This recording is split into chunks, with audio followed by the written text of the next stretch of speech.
नमस्कार, मैं हूं रवि अवस्थी और मेरे साथ हैं सईद मुर्तज़ा। आपको हम बता दें कि जो अमेरिका, रशिया, यूक्रेन और इजराइल, इनके बीच में जो एक बहुत ज़बरदस्त तरीके का जो युद्ध चल रहा था ईरान के साथ और रूस के साथ, उसमें कई चीज़ ऐसी आई हैं जो हैरान करने वाली हैं। जो ट्रंप अभी तक यूक्रेन जो अभी तक जीत का दावा कर रहे थे और ट्रंप बड़ी बड़ी बातें कर रहे थे, वो कहते हैं ना बौखला गए हैं। हैरानी की बात यह है कि इजराइल तक बौखला गया है। उसको ये नहीं समझ में आ रहा है कि उसके पूरे खुफिया नेटवर्क का, सेना का, खासतौर से वायुसेना, वहाँ के कमांडर्स की सारी जानकारी ईरान के पास कैसे पहुँच गई।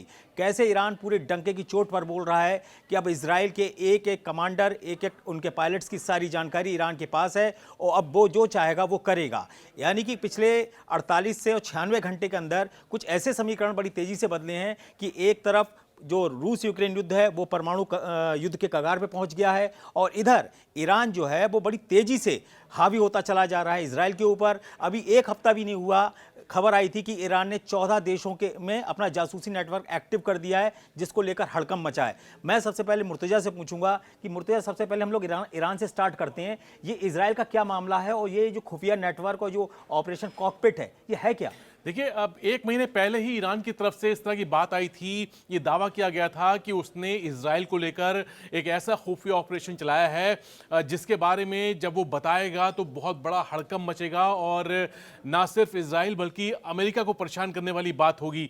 अब जो बात सामने आई है वो ये कि ईरान की खुफिया एजेंसी ने कहा है कि उसके पास इजराइल के कई पायलट्स, जो लड़ाकू पायलट्स हैं, जो खास तौर पे ईरान के खिलाफ ऑपरेशन में शामिल हुए, उनकी पूरी जानकारी है, उनका पूरा प्रोफाइल है, नाम, पता, कौन सी यूनिट में काम करते हैं, कौन से मिलिट्री बेस पे तैनात हैं और वो कहाँ रहते हैं, तेल अवीव में, हाइफा, किसी भी शहर में उनका एड्रेस उनके पास है। और ये इसलिए बहुत ज़्यादा गंभीर बात है क्योंकि इजराइल को आपने देखा है, हम जब भी खबरें इस तरह करते हैं तो जो इजराइल की तरफ से जो विजुअल्स आते हैं रवि, वो हमने देखा है कि उसमें चेहरा नहीं दिखाते हैं और चेहरा छुपाते हैं, ब्लर कर देते हैं ताकि उनकी पहचान जो है गोपनीय रहे।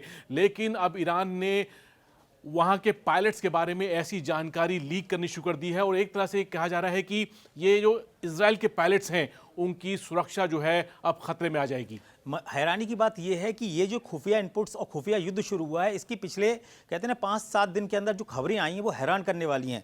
पहले ईरान को लेकर खबर आई 14 देशों की तरफ से और वहाँ के खुफिया जो प्रमुख थे उन्होंने एक साझा स्टेटमेंट जारी किया था कि जो ईरान के स्लीपर सेल्स हैं वो 14 देशों में एक्टिव हो गए, जिसमें से कुछ नाम हम आपको बताते हैं। जिसमें नाम था अमेरिका, फ्रांस, ब्रिटेन, ऑस्ट्रेलिया, ठीक है, जर्मनी, लातविया, नीदरलैंड और न्यूजीलैंड। ऐसे ऐसे, लातविया आपको मैं बता ही चुका हूं, ऐसे ऐसे देशों के अंदर ईरान का खुफिया नेटवर्क एक्टिव हो चुका है। दूसरी तरफ हैरानी की बात यह है कि यूक्रेन को लेकर एक रशिया की तरफ से बहुत बड़ा दावा किया गया और उसको जो पकड़ा था वो यूक्रेन की खुफिया एजेंसी ने पकड़ा था कि वहां का एक टॉप पायलट जो था वो सारे फाइटर जेट्स, खासतौर से मिराज 2000 और जो F-16 है, कहाँ कहाँ डिप्लॉय है यूक्रेन के अंदर, उसकी पूरी जानकारी रूस को दे रहा था और उसकी वजह से वो सीधा हमला जो रूस है वो उसके अंदर कर रहा था यूक्रेन के अंदर। वो भी अभी पायलट पकड़ा गया, 42 साल का है, मेजर रैंक है उसका, नाम नहीं बताया गया है। बताया जा रहा है शायद या तो उसे फांसी होगी या उम्र कैद होगी। लेकिन आप देखिए कि कैसे एक हफ्ते के अंदर जो खुफिया वॉर है वो कहते हैं ना प्लेटफॉर्म पर आ गया है।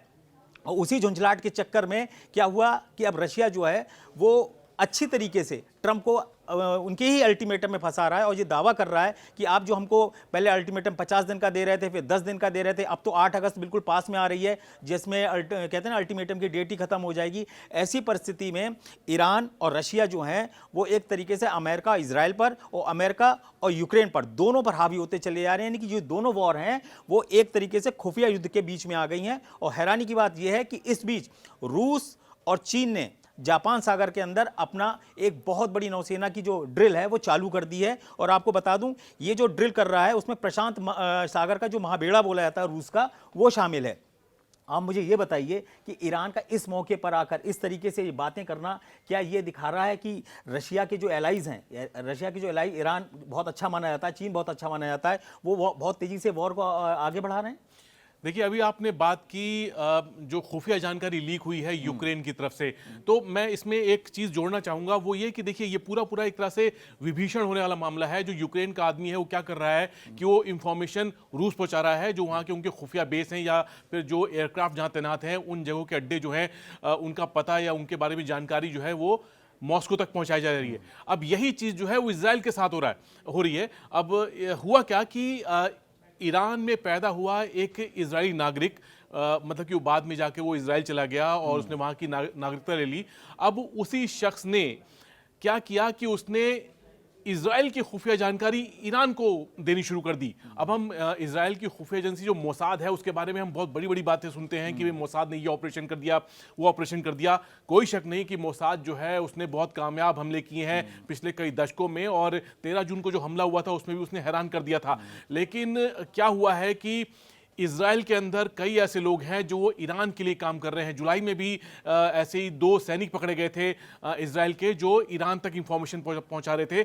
और ये जो आदमी पकड़ा गया है इजराइल के अंदर, ये तुर्की गया और वहाँ पे जो ईरान के राजनयिक थे या फिर खुफिया एजेंसी थे उनके संपर्क में आया, और उसके बाद से ये इंफॉर्मेशन ईरान भेजने लगा। और उसने ये भी इंफॉर्मेशन भेजी कि जो इजराइल के मिलिट्री अड्डों पर जो मिसाइल गिरी है वो सटीक हमला थी। यानी कि इजराइल ने अभी तक जो विजुअल्स जो वहां से आए उसमें था कि तेल अवीव या फिर हाइफा पे हमले हुए हैं, लेकिन जैसे नेवाती में एयरबेस है या फिर दूसरे एयरबेस हैं, वहां पर हमले की जानकारी सटीक मीडिया को नहीं दी जा रही थी। लेकिन ये जो शख्स था जो इजराइल का नागरिक है, इसने इनको बताया कि ईरान की जो मिसाइल हैं उन्होंने सटीक हमला किया है। तो इस तरह से इसने ईरान को बहुत ही खुफिया जानकारी दी है। एक चीज़ आप समझ लीजिए कि ईरान का इस मौके पे इस तरीके के बयान देना और खुलासा करना कि हम आपके 500 पायलट्स की जानकारी रखते हैं, ये एक दावा है। अब इसके बारे में हकीकत किसी को नहीं पता, लेकिन ईरान इतना अगर बड़ा दावा कर रहा है और वहाँ की जो खुफिया एजेंसी है MOIS वो एकदम हाईलाइट हो गई है पश्चिमी मीडिया के अंदर। भाई मोसाद की टक्कर की अगर ईरान के पास MOIS है और वो इस तरीके के दावे कर रही है, और भी खुफिया एजेंसीज हैं IRGC से जुड़ी हुई, अगर वो ऐसे दावे कर रही हैं तो कुछ ना कुछ बड़ी चीज़ होने वाली है। और रशिया और ईरान आपको जानते हो बहुत क्लोजली इस वॉर में जुड़ गए हैं जो 3.5 साल से चल रही है, 42 महीने से चल रही है। और इंपॉर्टेंट चीज़ ये है कि ट्रंप ने जो बौखलाहट में अपनी ओहायो सीरीज की जो पनडुब्बियां, परमाणु पनडुब्बियां जो रशिया को कहते हैं ना काउंटर करने के लिए उतारी हैं, वो उल्टा पड़ रहा है। दिमित्री मित्रदेव ने क्या बोला था कि याद रखिएगा हमारा डेड हैंड अगर एक्टिव हो गया तो जो ट्रंप जो अल्टीमेटम दे रहे हैं इसको अल्टीमेटम को सुनने वाला कोई नहीं होगा, सिर्फ मिसाइलें आके ऊपर से गिरेंगी और आप सब साफ हो जाओगे। इसी बौखलाहट में ट्रंप ने इतना बड़ा कर लिया। अब मजे की बात देखिए, ट्रंप की बौखलाहट, अमेरिका की बौखलाहट और यूक्रेन की बौखलाहट कैसे काम कर रही है। आज पश्चिमी मीडिया की जो सबसे बड़ी खबर है उसमें भारत को जोड़ा गया है। बोला जा रहा है कि भारत की वजह से रशिया इतना लंबा युद्ध कर रहा है। और वहाँ के जो ट्रंप के एक बहुत वरिष्ठ सलाहकार हैं व्हाइट हाउस के अंदर, उनका नाम है फिलिपर। उन्होंने क्या बोला है, स्टीफन मिलर, उन्होंने बोला है कि भारत इस समय रूस से इतना ज़बरदस्त तरीके से तेल ले रहा है कि जो भारत का तेल लेने का जो कैपेसिटी है वो चीन के लगभग बराबर हो गई है। यानी कि अभी तक माना जा रहा था कि चीन से ज़्यादा तेल की खपत रशिया से ज़्यादा कोई नहीं कर सकता, लेकिन उनका दावा है वॉशिंगटन का और उनका सीधा बोलना है स्टीफन मिलर का कि भाई आप जो इंडिया है वो चीन के बराबर तेल लेने लगा, इसी पैसे से रशिया जो है वो यूक्रेन को मार रहा है और हम उसको काबू नहीं कर पा रहे हैं। यानी कि ट्रंप जो अपनी नाकामी का ठीक रहा है वो भारत के तेल पर डालने की कोशिश कर रहे हैं। तो आप इसी से अंदाजा लगा लीजिए कि ट्रंप पूरा अमेरिका कैसा बौखलाया हुआ है। एक बड़ी हैरान करने वाली बात, जो ट्रंप के स्पेशल कहते हैं ना सलाहकार हैं या उनका कहना चाहिए दूत हैं, क्या है स्टीफन विटकॉफ जो है वो बुधवार या बृहस्पतिवार को रूस जा रहे हैं और दावा किया जा रहा है कि स्टीफन विटकॉफ वहाँ पुतिन से मिलेंगे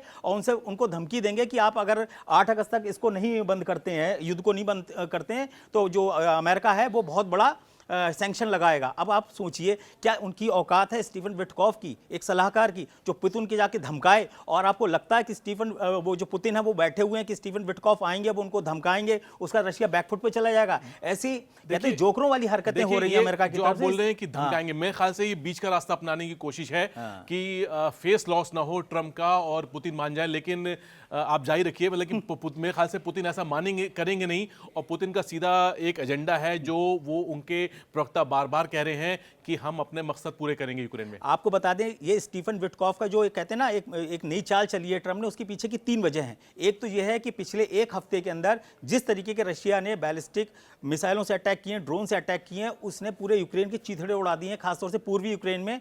और यहाँ पे जो चार्सिव यार इलाका है उसको 16 महीने, यानी कि आप उस वाले 16 महीने समझ जोड़िए। बखमूत में मई 2023 को बखमूत पर कब्जा किया था रूस ने, उससे 15 किलोमीटर दूर है चार्सिवियार, उसको कब्जा करने में रशिया को 16 महीने लगे। 16 महीने इसलिए लगे क्योंकि वहां की जो मोर्चाबंदी थी वो अमेरिका, नेटो और यूक्रेन ने बहुत जबरदस्त कर रखी थी, उस पर पूरी तरीके से कब्जा हो चुका है। अब ट्रंप को और जेलेंस्की को लग रहा है कि भैया आप चार्सिवियार गया तो समझ लो पूरा पूर्वी यूक्रेन साफ। तो इस चक्कर में अब स्टीफन विटकॉफ को वहां भेजा गया है। इसीलिए लोग बोल रहे हैं कि 48 घंटे के अंदर ईरान और रशिया मिलकर इनको, अमेरिका को और इजराइल को पूरी तरीके से मटियामेट कर देंगे। इजराइल ने उसके बाद से हमले की दोबारा धमकी नहीं दी है। आप गाजा में स्थिति देख ही चुके हैं किस तरीके से जो वहां के इजरायली बंधक हैं वो अपने वीडियोस उनके आ रहे हैं मीडिया के अंदर, उसका जो उबाल है, उसका जो गुस्सा है वो पूरे इजराइल के अंदर देखा जा रहा है। जरा मुर्तजा आप ये बताइए, जो गाजा के अंदर वीडियोस जारी किए जा रहे हैं, ये क्या रणनीति है? देखिए, 2 बंधकों के वीडियो रिलीज किए गए हैं हमास की तरफ से, और ये बहुत ही सोची समझी रणनीति है कि नेतन्याहू किस तरह प्रेशर में आ जाएं। अब है क्या कि पिछले 1-1.5 महीने से गाजा में जो भुखमरी के हालात हैं वो ये है कि वहां पर किसी तरह खाने का सामान नहीं पहुंच रहा है, बच्चों के लिए जो चीज़ें होती हैं वो नहीं पहुंच रही हैं, और जो भी सप्लाई लाइन थी उस पर जो इजराइल जो है उसने एक तरह से ब्लॉकेड लगाया हुआ है। अब है क्या कि इजराइल के अंदर ही मांग उठ रही है कि आप युद्ध विराम कीजिए, जो हमारे 22 के करीब जो लोग वहाँ बाकी हैं, उन होस्टेज जो हैं उनको वापस लाइए।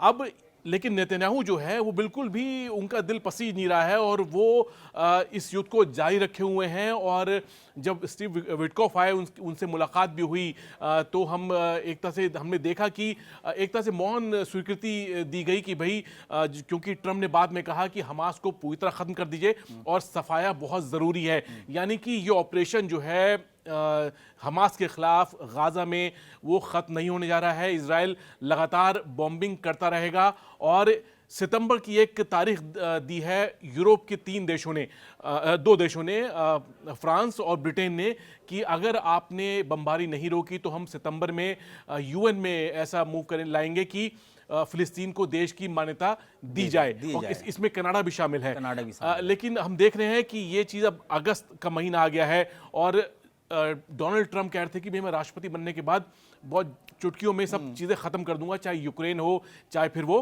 फिलिस्तीन हो, गाजा की लड़ाई हो। लेकिन 7 महीने तो हो गए, 7वां महीना चल रहा है। लेकिन अब यूक्रेन की बात कर रहे थे आप, अब यूक्रेन का देखिए क्या एक ट्रिगर पॉइंट नया क्या है कि पुतिन ने अपने उनके जो पूर्व उपराष्ट्रपति हैं दिमित्री मेदवेदेव, उनके जरिए स्टेटमेंट दिलवाई कि भाई अमेरिका बच के रहो, और नहीं तो हम डेड हैंड जो है उसे एक्टिव कर देंगे। अब डेड हैंड के बारे में एक बहुत दर्शकों को बता दें कि 1980 के दशक में एक सिस्टम तैयार किया गया रशिया की तरफ से, ताकि जो उनका जो न्यूक्लियर जो डिटरेंस है उसको अमेरिका या वेस्ट जो है वो और गंभीरता से ले। और ये ऐसी तकनीक थी कि अगर रूस की लीडरशिप जो है वो पूरी तरह ख़त्म हो जाती है, तो जो उसके परमाणु जो हथियार हैं, चाहे वो सबमरीन में हो, चाहे फिर जो मिसाइल्स होंगी, वो अपने आप एक्टिव होंगी और वो अमेरिका को टारगेट करेंगी। तो इस वक्त ट्रंप जो है, जैसे कि हम बात कर रहे थे रवि, कि ट्रंप जो है इस वक्त पुतिन के मुकाबले में नहीं है, वो उनके पूर्व उपराष्ट्रपति जो हैं दिमित्री मेदवेदेव, जो उनके बराबर की हैसियत नहीं रखते, इस वक्त वो उनके साथ मुकाबला कर रहे हैं। देखिए, यहाँ पर हम आपको स्पष्ट रूप से बता दें, लगभग 5 ऐसे मोर्चे हैं जहाँ अमेरिका यूक्रेन बुरी तरीके से फंस गए हैं, जहाँ अमेरिका और इजराइल बुरी तरीके से फंस गए हैं। और ऐसी स्थिति हो गई, कोई भी एक भी मोर्चा जब हिलता है तो ट्रंप जो है वो भयंकर टेंशन में आ जाते हैं। अब आप देखिए, हमास जिसको बोल रहे थे कि कोई औकात नहीं बची है, उसका 95% उसके लड़ाके मारे जा चुके हैं, उसके बारे में खुद इजराइल की खुफिया एजेंसी दावा कर रही हैं कि हमास के 2 लाख नए लड़ाके आ चुके हैं, मतलब मैदान में आ चुके हैं। उनको या तो ट्रेन किया गया है या वो रिक्रूट किए जा चुके हैं। तो आप ऐसी स्थिति में अंदाजा लगाइए कि गाजा का युद्ध तो खत्म ही नहीं हुआ, वो तो बढ़ गया। अब तो हमास ने तो बोला है कि हम तो लड़ाई लड़ेंगे। और आपको एक चीज़ और बता दें, इजराइल की तरफ से ये दावे किए जा रहे थे कि उसके 22 बंधक हैं, लेकिन वो इसमें ये नहीं बताता था कि जिंदा या मुर्दा। अब यहां हमास ने क्या किया, वो वीडियो जारी करने लगा कि भैया ऐसा दुनिया देख लो, ये अभी जिंदा हैं तुम्हारे, क्योंकि उसको ये लग रहा था कि हो सकता है इजराइल बोल दे कि बंधक हैं, शायद वो मर गए या वो लाशें हमको लानी है ताबूत में, लेकिन ऐसा नहीं है। वहां पे जिंदा बंधक हैं इजरायली, और जो अपनी गुहार लगा रहे हैं कि हमें बचाओ। और उनके जो शरीर हैं, उनके जो ढांचे हैं, वो ऐसे लग रहे हैं कि जैसे गाजा के अंदर भूखमरी है और जो फिलिस्तीनी भूखे दिखाई दे रहे हैं, ठीक वैसी स्थिति इजरायली लोगों की वहाँ पे साफ दिखाई दे रही है। तो उन्होंने कंपेयर करके दिखाया है कि अगर इजराइल इस तरीके से हमारे लोगों को भूखा मारेगा तो उनके बंधकों की हालत वही होगी जो वो ये देख रहे हैं। दूसरी इंपॉर्टेंट बात यह है कि यूक्रेन को लगता है कि उसे वर्ल्ड से, अमेरिका और नेटो देशों से और यूरोपियन कंट्री से 10 लाख करोड़ रुपया और चाहिए युद्ध को जारी रखने के लिए। अब इतना पैसा कौन देगा, क्यों देगा और किस लिए देगा जब आप हार रहे हो? क्योंकि आप ये देखिए कि ट्रंप ने ऑलमोस्ट 27% इलाका जो है यूक्रेन का, उस पर अपना कब्जा एक तरीके से कर लिया है और जो उसके टारगेट्स हैं वो अचीव करेंगे। पुतिन ने अभी बेलारूस के राष्ट्रपति के साथ बैठे हुए थे, बुलावो एक जगह है, मैं आपको बता दूं, वो वहां बैठे हुए थे, आराम से एक शर्ट पहने हुए, आराम से हल्की हल्की हवा चल रही थी। वहीं उन्होंने बड़े आराम से बोला कि देखिए ये सब बातें आती होती रहती हैं, धमकी धमकी लोग देते रहते हैं, रशिया जो है वो अपने सारे ऑपरेशंस को जारी रखेगा, हमें कोई टेंशन नहीं है, हमारे सारे जो अचीव जो टारगेट्स हैं हम उसको अचीव करते जा रहे हैं और जो हमारा एक पॉइंट है हम वहां तक पहुंचेंगे तभी ये युद्ध रुकेगा। बाकी जिसको बात करनी वो करे, जिसको बात नहीं करनी वो ना करे। फिलहाल हमारी वही शर्त लागू मानी जाएंगी जो सितंबर 2024 में रशिया ने पहले ही से बोल रखा है कि सब जगह जहां जहां कब्जा हो चुका है उसको मान्यता दे पूरी दुनिया, और जो क्राइमिया है उसके ऊपर पूरी मान्यता दी जाए और बिना शर्त जो यूक्रेन है वो वार्ता के लिए तैयार हो। तो ऐसी जो चीजें पुतिन की तरफ से की गई हैं वो साफ बताता है कि रशिया को रत्ती भर तुम्हारी परवाह नहीं है, तुम्हारे पास कितने परमाणु बम हैं, तुम कहां से अटैक करने वाले हो, कितने लोग अटैक करने वाले हो। क्योंकि ये आप मान के चलिए नेटो के अंदर कम से कम 4 देश ऐसे हैं जो हल्के हल्के अमेरिका की पकड़ से बाहर होते जा रहे हैं। आपको लग रहा कि ट्रंप जो है उनकी स्थिति वैसी डामाडोल नजर आ रही है जैसे हमने जून की शुरुआत में देखा था कि जब ईरान के साथ बातचीत का आखिरी दौर होने वाला था और वो उन्हें समझ नहीं आ रहा था कि हम फैसला क्या लें, क्योंकि वो इजराइल के भी काफी दबाव में थे, संवर्धन को लेकर काफी दबाव में थे और उन्होंने अपना स्टैंड अचानक से बदला। तो यही हाल आपको लग नहीं रहा कि यूक्रेन में भी वो एक तरह से कहें कि एक फ्लिप फ्लॉप वाली एक नीति जो है उनकी यहां साबित हो रही है? देखिए आपको बताएं, वहां अमेरिकन मीडिया खुद बोल रही है कि ट्रंप के जो बड़े बड़े सलाहकार बने बैठे हुए हैं वो कन खजूरों की तरह ट्रंप के दिमाग में जाने क्या भर दिया है कि ट्रंप को समझ में नहीं आ रहा क्या सही है क्या गलत है। ट्रंप को यही नहीं समझ में आ रहा है कि उनका वक्त तेजी से निकल रहा है। ट्रंप हमेशा चुटकियां बजाते रहते हैं, उनको लगता है कि चुटकी बजाएंगे सब हो जाएगा, और वहां चुटकियों में वो मसले दे रहे हैं पुतिन। उन्होंने पूरे यूक्रेन को पूरा तहस नहस करके रख दिया। पूरा पूर्वी यूक्रेन जो है वो ऐसा लग रहा है कि जैसे गाजा की तस्वीरें देख रहे हैं, या हम कहते हैं ना वहां बेरूत में जो हमने तस्वीरें देखी थी वैसी तस्वीरें पूर्वी यूक्रेन की हो गई हैं। अकेले कीव के अंदर ही पिछले एक हफ्ते के अंदर 40 से ज्यादा लोगों को इजराइल ने मार दिया सीधे हमले में। लेकिन अमेरिका जो है उसने कहा हम हथियार देंगे, लेकिन सबसे बड़ी बात है कि यहां पे ट्रंप की चालाकी नजर आती है कि वो हथियार के पैसे कौन चुकाएगा? वो चुकाएंगे या फिर या तो जेलेंस्की या फिर वो यूरोप चुकाएगा। हाँ। लेकिन ट्रंप जो है वो उन्होंने अपने हथियारों की पेशकश कर दी है, चाहे वो उनका हाईमार्स के रॉकेट हो, चाहे वो पैट्रियट मिसाइल्स हो, चाहे फिर दूसरी मिसाइल्स हो, 155 के जो गोले हैं वो भी हों। तो ट्रंप जो है वो तो सप्लाई एक तरह से चेन वापस कायम करना चाहते हैं अमेरिका से यूक्रेन की तरफ, लेकिन इसका बिल जो है वो या तो यूक्रेन चुकाएगा, जेलेंस्की चुकाएंगे, या फिर इसे यूरोप को चुकाना पड़ेगा। एक चीज आपको और बता दें, आपने जो बात बोली ना कि ट्रंप कैसे कर रहे हैं, ट्रंप के बारे में वहीं की मीडिया ने एक और भी खबर छापना शुरू की है। जो ट्रंप के विरोधी माने जाते हैं उनका साफ कहना है कि ट्रंप के ऊपर जो वहां की डिफेंस वेपन लॉबी है वो इतनी ज्यादा हावी है कि उसका कहना है कि इस तरीके से युद्ध मत खत्म करिए, हमें अपना वेपन्स को रिवाइव करना है, प्रोडक्शन को रिवाइव करना है, वरना हम घाटे में जाएंगे। कम से कम युद्ध को ऐसे मौके पर लाइए ताकि इतना खौफ पैदा हो जाए यूरोप के अंदर और नेटो के अंदर कि वो कम से कम हमको एडवांस में अगले 10 साल तक के लिए जो ऑर्डर्स हैं वो दे दें। ऐसी स्थिति में फायदा किसको होगा? अमेरिका को होगा। अमेरिका ने क्या किया, $500 अरब तो पहले ही चबा लिए यूक्रेन में जाके, पहले ही उसने अपने सारे सौदे कर लिए दुर्लभ खनिज के। अब इंपॉर्टेंट है कि जितने भी हथियार बनेंगे नेटो के लिए वो कौन बनाएगा? वो अमेरिकन की जो डिफेंस इंडस्ट्रीज है उसको बूस्ट मिलेगा। इस चक्कर में इस युद्ध को लंबा खींचा जा रहा है। शायद वो स्टीव विटकॉफ वहां जाएं, वो उनसे कह दें कि सर ऐसा है, आप ज्यादा मत करिए, अपने हिसाब से अपना जो आपको युद्ध करना करिए, लेकिन इसको परमाणु वहां तक मत लेके जाइए। क्योंकि उनको ये लगता है कि अगर पुतिन का एक बार मूड खराब हो गया तो वो ट्रंप की तरह बातें नहीं करते, उनको जो एक्शन लेना होगा वो लेंगे।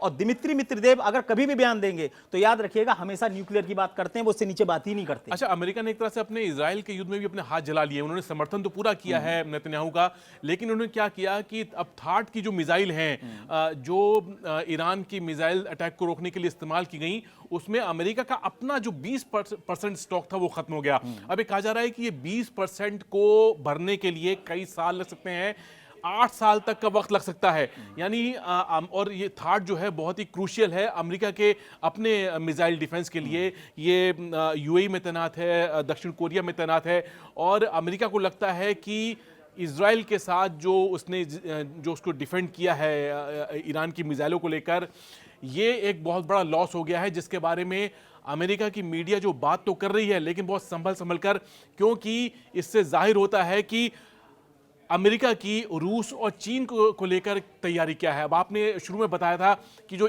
रूस और चीन है ये मिलकर युद्धाभ्यास कर रहे हैं। अब सोचिए कि दुनिया की दो बड़ी नौसेना शक्ति रूस और चीन, चीन इस वक्त कहें तो सबसे ज़्यादा दुनिया के जहाज़ हैं, उसके बाद 400 जंगी जहाज़ हैं और रूस की भी जो ताकत है वो 300 जहाज़ से कम नहीं है।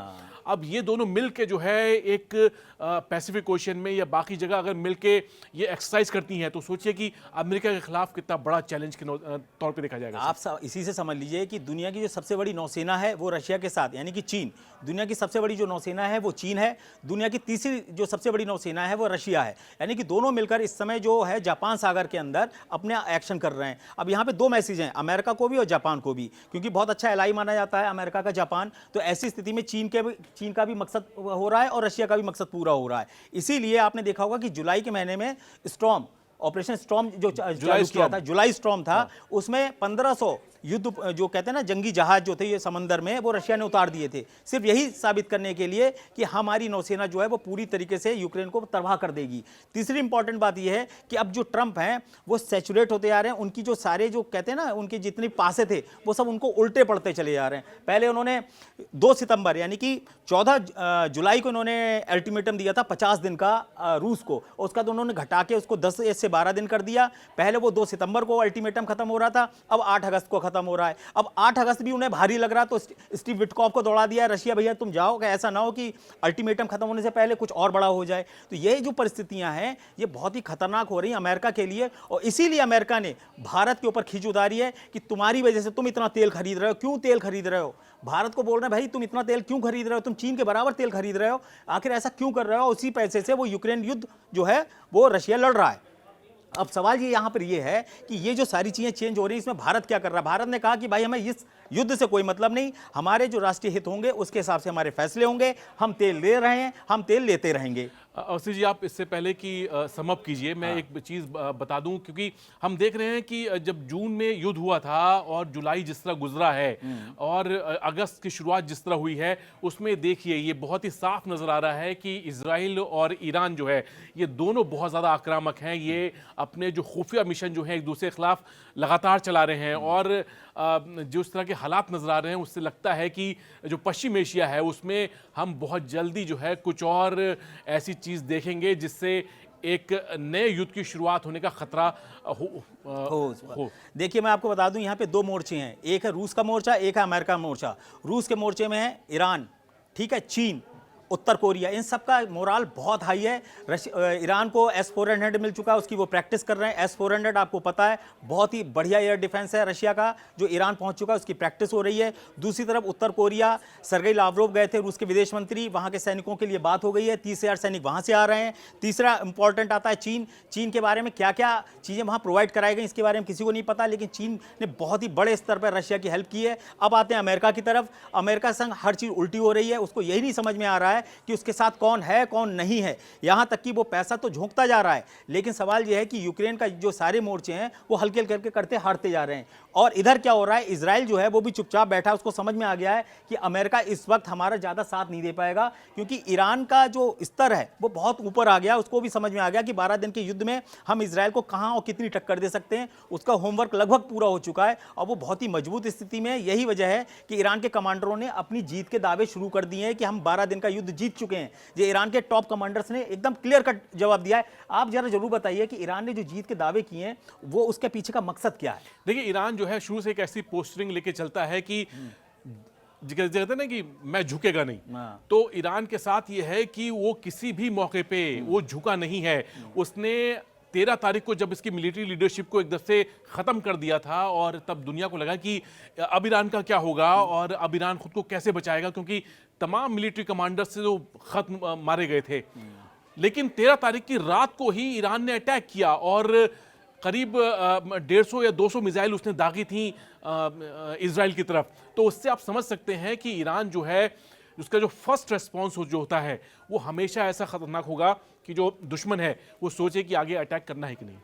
कुल मिलाकर हम आपको बता दें, ईरान के विदेश मंत्री अब्बासी पहले ही बोल चुके हैं कि आपने हमारे 10 कमांडर मारे, हमने 1 कमांडर के बदले में 100 कमांडर पैदा कर लिए। उन्होंने ये भी बोला कि आपने हमारा 1 परमाणु वैज्ञानिक मारा, हमने अपने 10 परमाणु वैज्ञानिक तैयार कर लिए हैं जो उनकी सेकंड कहते हैं ना एक लाइन होती है।